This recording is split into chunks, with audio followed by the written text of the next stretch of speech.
જય શ્રી કૃષ્ણ। આ વિડીયોમાં શ્રાદ્ધ પક્ષમાં સાંભળવામાં આવતું ગરુડ પુરાણનો અધ્યાય 12મો એકાદશ વિધિ નિરૂપણ વર્ણન સાંભળશું। ગરુડ પુરાણ એ ગરુડ અને શ્રીહરિ વિષ્ણુ વચ્ચેનો વાર્તાલાપ છે, જેમાં મૃત્યુ, પુનર્જન્મ અને મનુષ્ય જીવન સાથે જોડાયેલ અનેક મહત્વના પાસાનું વર્ણન કરવામાં આવ્યું છે। ગરુડ પુરાણ એ હિન્દુ ધર્મના 18 પુરાણોમાંનું એક પુરાણ છે। તેમના અધ્યક્ષ દેવતા ભગવાન શ્રી હરિ વિષ્ણુ છે। સનાતન ધર્મમાં મૃત્યુ પછી ગરુડ પુરાણ બેસાડવામાં આવે છે। એવું કહેવાય છે કે ગરુડ પુરાણમાં કરેલ વર્ણનને જો સાંભળવામાં આવે તો મૃતક આત્માને મોક્ષ પ્રાપ્ત થાય છે, તે જીવને ભટકવું પડતું નથી। એવી જ રીતે ભાદરવા માસના શ્રાદ્ધ પક્ષમાં ગરુડ પુરાણ સાંભળવામાં આવે તો પિતૃઓને મોક્ષ પ્રાપ્ત થાય છે અને તેના આશીર્વાદ કૃપા દ્રષ્ટિ આપના પર બની રહે છે। તો આજના આ વિડીયોમાં ગરુડ પુરાણનો અધ્યાય 12મો સાંભળી આજના દિવસને પાવન બનાવીએ। બોલો ભગવાન શ્રી હરિ વિષ્ણુની જય। ગરુડજી પૂછે છે, હે સુરેશ્વર ભગવાન, હવે મને 11માના દિવસની વિધિ કહો તથા હે જગદીશ્વર, વૃષોત્સર્ગ વિધાન પણ મને જણાવો। ભગવાન શ્રી હરિએ કહ્યું, હે ગરુડ, 11માના દિવસે સવારે જળાશય સમીપે અત્યંત શ્રદ્ધાથી અથર્વદેહી ક્રિયા કરવી।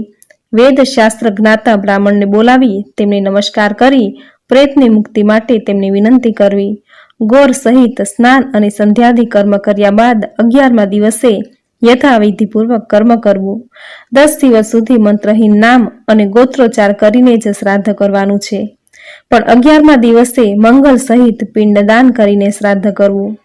વિષ્ણુની સોનાની પ્રતિમા બનાવી, બ્રહ્માજીની ચાંદીની મૂર્તિ બનાવી, શિવજીની ત્રાંબાની મૂર્તિ બનાવી અને યમરાજની લોખંડની મૂર્તિ બનાવી ગંગાજળથી ભરેલો વિષ્ણુ કુંભ પશ્ચિમ દિશામાં તેના પર વિષ્ણુની મૂર્તિને પીળું વસ્ત્ર પહેરાવીને સ્થાપિત કરવી। દૂધ અને પાણીથી ભરેલો કુંભ પૂર્વ દિશામાં સ્થાપિત કરવો, તેના પર સફેદ વસ્ત્ર પહેરાવેલી બ્રહ્માજીની પ્રતિમા સ્થાપિત કરવી। મધ અને ઘીથી ભરેલો કુંભ ઉત્તર દિશામાં સ્થાપિત કરી તેના પર લાલ વસ્ત્ર પહેરાવી શિવજીની પ્રતિમા સ્થાપિત કરવી। માત્ર જળથી ભરેલો કુંભ દક્ષિણ દિશામાં સ્થાપિત કરીને કાળું વસ્ત્ર ઓઢાડેલી યમરાજની મૂર્તિ તેના પર સ્થાપિત કરવી। આ ચારેય કુંભની મધ્યમાં રંગથી મંડળ રચવું અને તેના પર કૌશિક નામના બ્રાહ્મણની પ્રતિમા સ્થાપવી। દક્ષિણ દિશામાં મોં રાખીને જનોઈને અપવશ્ય કરી તર્પણ કરવું। ત્યારબાદ હોમ કરીને દલધર એટલે કે કુંભ આદિ દ્વારા શ્રાદ્ધ કરવું જોઈએ। ત્યાર પછી પિતૃઓના ઉદ્ધાર માટે ગોદાન કરવું। દાન કરતી વખતે પ્રાર્થના કરવી કે હે પ્રભુ, આ ગાય મેં પ્રસન્નતાપૂર્વક આપને સમર્પિત કરી છે। ત્યાર પછી મૃતકે વાપરેલા વસ્ત્ર, આભૂષણ, વાહન તેમજ ઘીથી ભરેલું કાંસાનું પાત્ર અને જે કંઈ સપ્તધાન ઉપલબ્ધ હોય તે સર્વેનું દાન આપવું।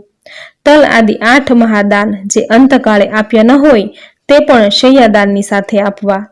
જે બ્રાહ્મણને શય્યાદાન આપવાનું હોય તેના પર પગ ધોઈને તેમને વસ્ત્ર અને અલંકાર આપવા તથા તેમનું પૂજન કરવું।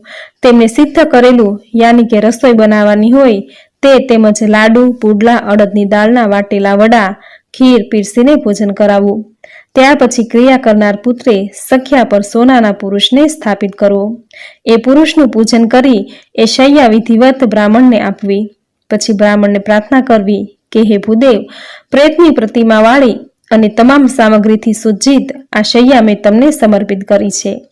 આમ કહીને કુટુંબ વત્સલ વિદ્વાન બ્રાહ્મણને એ શય્યા આપવી, પછી તેમને નમસ્કાર કરીને વિદાય આપવી। આ રીતના શય્યાદાન 9 દિવસનું શ્રાદ્ધ વૃત્તોક્તના વિધાનથી પ્રેતને ઉત્તમ ગતિની પ્રાપ્તિ કરાવે છે। 11મે દિવસે વિધિસર વૃષોત્સર્ગ કરવો। કોઈ પણ અંગમાં વાછરડાને ખોડ ન હોવી જોઈએ। વળી એ વાછરડો અત્યંત બાળ અને લાલ રંગનો ન હોવો જોઈએ। વાછરડાના લક્ષણ જોઈને તેનું દાન કરવું। વાછરડાની આંખો લાલ હોય અને તે છીકણી રંગનો હોવો જોઈએ। તેના શિંગડા, ગળું, પગની ખરીઓ આદિ લાલ હોવા જોઈએ। તેનું પેટ સફેદ અને પૂંછ કાળી હોવી જોઈએ। આવા લક્ષણ ધરાવતો વાછરડો બ્રાહ્મણને દાનમાં આપવો। રંગે લાલ અથવા પૂંછડીએ હોય તેવો વાછરડો દાનમાં આપવો। પીળા રંગનો વાછરડો વૈશ્ય દાનમાં આપવો। વળી કાળા રંગનો વાછરડો શૂદ્રે દાનમાં આપવો। આખા શરીરે તપખીરિયા રંગનો વાછરડો હોય, પૂંછડું તથા પગ શ્વેતરંગી હોય તે વાછરડો પિંગરેગીયો કહેવાય છે।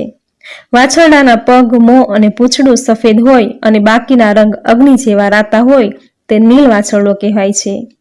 જે રંગે લાલ હોવા છતાં મોઢે તેમજ પૂંછડેથી સફેદ હોય અને તેની ખરીઓ તેમજ શિંગડા તપકીરિયા રંગના હોય તે વાછરડો રક્તનીલ કહેવાય છે.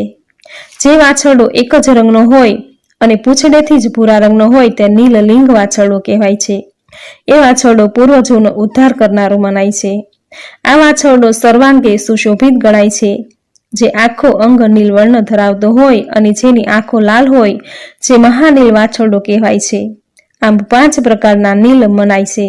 હે ગરુડ, વૃષોત્સર્ગ અવશ્ય કરવો જોઈએ.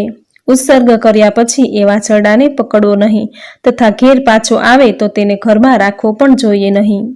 આ અંગે એક જૂની કથા પણ છે કે ઘણા પુત્રોની એટલા માટે ઈચ્છા રાખવામાં આવે છે કે એમાંથી કોઈ ગયાજીમાં જઈને શ્રાદ્ધ કરે અથવા પુત્રીનો વિવાહ કરે.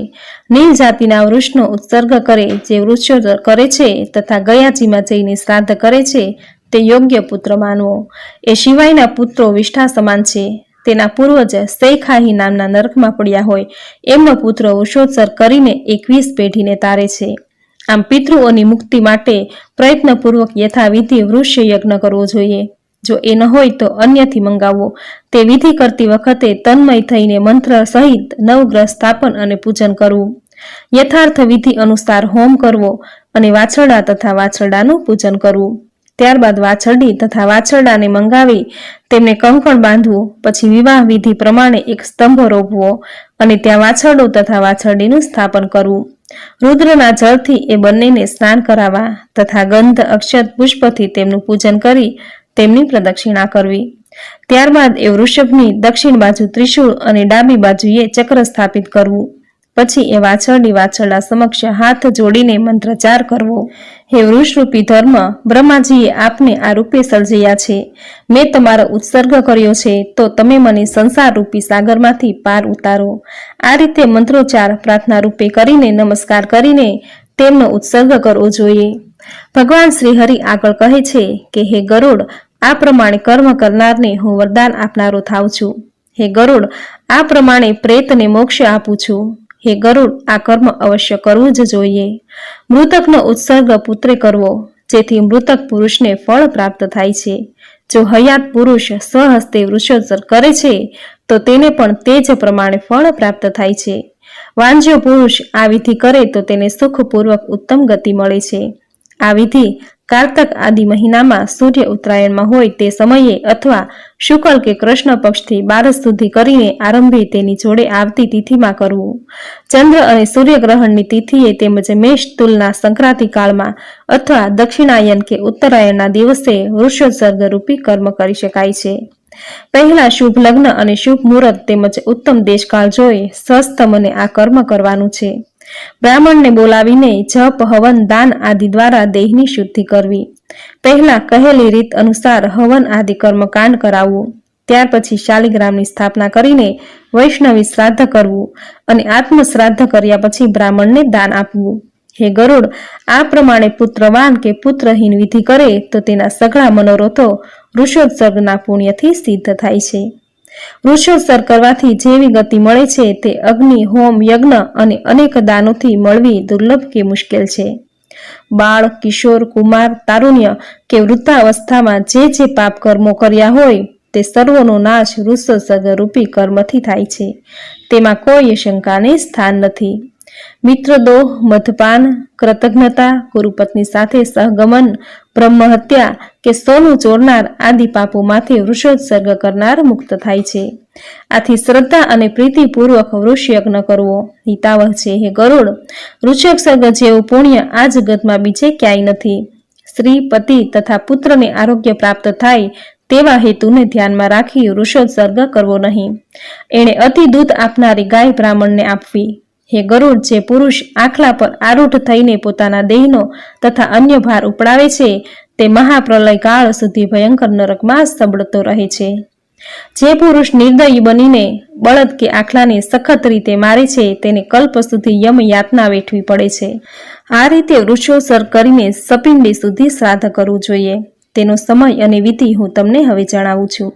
પહેલો પિંડ મૃત્યુ પામ્યો હોય તે જગ્યાએ બીજો પિંડ ઘરના પ્રવેશ દ્વારે, ત્રીજો પિંડ સ્મશાનના અર્ધમાર્ગે, ચોથો પિંડ ચિત્તામાં, પાંચમો પિંડ શબના હાથમાં અને છઠ્ઠો પિંડ શબના હાડકાં એકત્ર કરવાના સ્થળે. આમ 10 પિંડ 10 દિવસ સુધી આ રીતે આપવા. આમ 16 પિંડ થાય પહેલા તથા 16 શ્રાદ્ધ મલિન શ્રાદ્ધ કહેવાય છે. 16માનું બીજું શ્રાદ્ધ કહું છું. પહેલો પિંડ વિષ્ણુને, બીજો શિવને, ત્રીજો પિંડ સહપરિવાર યમરાજને આપવો, ચોથો પિંડ ચંદ્રને, પાંચમો અગ્નિને અને છઠ્ઠો કવ્યવાહ દેહને, તેમજ 7મો પિંડ કાળદેવને આપવો, 8મો પિંડ રુદ્રનો, 9મો પુરુષ દેવનો, 10મો પ્રેતને અને વિષ્ણુને 11મો પિંડ અર્પણ કરવો, 12મો પિંડ બ્રહ્માજીને, 13મો પિંડ શ્રી હરિને, 14મો શિવજીને તેમજ 15મો પિંડ યમરાજને આપવો, 16મો પિંડ યમપુરુષને આપવો. આ શ્રાદ્ધને તત્વવેતાએ મધ્ય 16 રૂપે ઓળખવો. 4 માસ સુધી સતત દર મહિને આ માસિક શ્રાદ્ધ કરવું જોઈએ. 12 માસ અને પાશિક, ત્રિપાક્ષિક, ન્યૂનાબ્દિક, આમ આ પ્રમાણે 16 શ્રાદ્ધ કરવા. હે ગરુડ, તમને ઉત્તમ 16 શ્રાદ્ધ કહ્યા. 11મા દિવસે ચરુના પિંડ આપીને આ શ્રાદ્ધ કરવું. જેની પાછળ 48 શ્રાદ્ધ થાય છે તેના પ્રેતત્વનો સિદ્ધતાપૂર્વક નાશ થાય છે અને પ્રેતત્વથી યુક્ત બની તે પિતૃઓની પંક્તિમાં પ્રવેશે છે. પિતૃઓની પંક્તિમાં પ્રવેશવા માટે આ 48 શ્રાદ્ધ અવશ્ય કરવા જ જોઈએ. જેની પાછળ આ શ્રાદ્ધ થતા નથી તેનું પ્રેતત્વપણું એવું ને એવું જ કાયમને માટે રહે છે. જ્યાં સુધી 48 શ્રાદ્ધ કરવામાં ન આવે ત્યાં સુધી પ્રેતપણાનો નાશ થાય નહીં. ત્યાં સુધી સ્વદત શ્રાદ્ધ તે પામતો નથી. આથી પુત્રે યથાવિધિ પૂર્વક આ શ્રાદ્ધ અવશ્ય કરવા. પત્નીએ પોતાના પતિ પાછળ આ શ્રાદ્ધ કરીને તેના પ્રેતપણામાંથી તેને મુક્ત કરવો. તે આમ કરે તો તેને પણ અનંત ફળ પ્રાપ્ત થાય છે. મૃત્યુ પામનાર પતિનું ઉત્તરવદેહિક કર્મ કરનાર સ્ત્રી પ્રત્યેક વર્ષે શ્રાદ્ધ યજ્ઞાદિ કરે તો તે સતી નારી કહેવાય છે. આ રીતના કર્મો કરીને જે જીવન ગાળે છે તે પતિના ઉપકારથી જે જીવન ગાળે છે તેમ માનવું. મૃત્યુ પામનાર પતિના આત્માનું સેવન કરનાર સ્ત્રીનું જીવન સફળ થયું તેમ માનવું. હે ગરુડ, જેમ કોઈ માનવ અસાવધાનપણે અકસ્માતે દેવ્યાંગે જળ કે અગ્નિમાં પડીને મૃત્યુ પામે તો તેની નારાયણ બલિ આદિ સર્વ ક્રિયાઓ કરવી જોઈએ.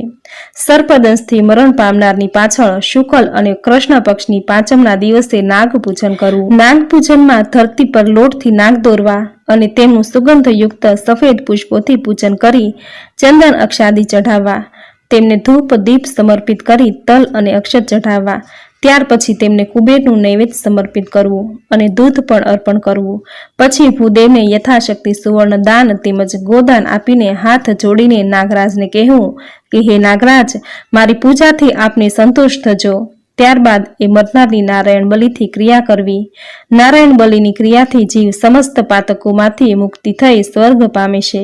આમ સમસ્ત ક્રિયાઓ વર્ષના અંત ભાગમાં પૂરી થાય ત્યાં સુધી અન્ન જળ સહિતનું ઘટદાન કરવું અથવા 11મા દિવસે યથાર્થ વિધિ પૂર્ણ સમસ્ત પિંડદાનની વિધિ કરવી. આ રીતે સઘળા કર્મો 11મા દિવસે કરીને 12મા દિવસે સપિંડી કર્યા બાદ સૂતક ઉતરે ત્યારે શય્યાદાન અને પિંડદાન કરવું અત્યંત જરૂરી છે. ઇતિ શ્રી ગરુડ પુરાણે સારોદ્વારે એકાદશ દિન વિધિ નિરૂપણો નામનો દ્વાદશમો અધ્યાય સમાપ્તમ. બોલો ભગવાન શ્રી હરિ વિષ્ણુની જય. તો મિત્રો, આપણે સાંભળ્યું ગરુડ પુરાણનો અધ્યાય 12મો. ગરુડ પુરાણ એ ભગવાન શ્રી હરિ વિષ્ણુના શ્રી મુખેથી પ્રગટ થયેલા કલ્યાણકારી વચનો છે. આથી પરિવારજનોના મૃત્યુ બાદ તેમજ શ્રાદ્ધ પક્ષમાં આ પુરાણનું વાંચન કરવાથી પિતૃઓની સદગતિ તેમજ મોક્ષની પ્રાપ્તિ થાય છે. પિતૃ સંતુષ્ટ થઈ તેના વંશજોને સુખ, શાંતિ, સમૃદ્ધિ, સંપત્તિ અને સંતાનના આશીર્વાદ આપે છે. તો આજના આ વિડીયોમાં ગરુડ પુરાણનો અધ્યાય 12મો જેનું સુંદર વર્ણન સાંભળવું આપને જરૂર ગમ્યું હશે. તો વિડીયોને લાઈક કરી કોમેન્ટમાં જય શ્રી હરિ વિષ્ણુ જરૂર લખજો. ચેનલ સબસ્ક્રાઇબ કરી બાજુમાં બેલ આઇકોન જરૂર પ્રેસ કરજો. આવી જ નવી ધાર્મિક માહિતી નવા ધાર્મિક વિડીયો સાથે ફરી મળીશું. ત્યાં સુધી આપ સૌને મારા જય શ્રી કૃષ્ણ.